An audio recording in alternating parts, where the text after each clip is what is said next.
I have the Samsung Galaxy Watch Ultra, and I'll be showing you how to add a custom emergency phone number. So this is basically the phone number that your watch will automatically call. It's normally set to call 911 or some of those emergency numbers. But if those don't work in your country, you can actually set up a different custom emergency number.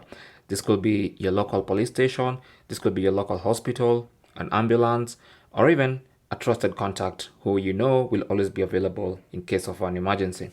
So to do this, just go to settings.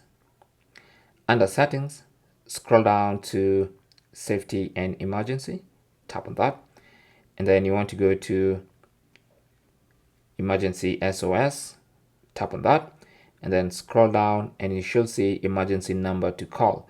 Now, as you can see, mine is set to 999. That works. You can change it to 112, 911, or whatever you want. But also, if you go to the bottom of the list, you will see custom number. So if you tap on that, you can actually type a custom phone number. So let me say, for instance, I want to call that contact.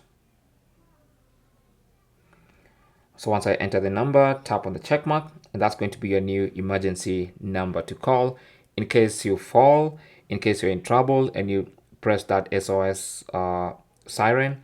It's going to call that number. Okay, so that's basically how to set up a custom emergency number on your Galaxy Watch Ultra. Thank you for watching. Comments and questions down below, and good luck.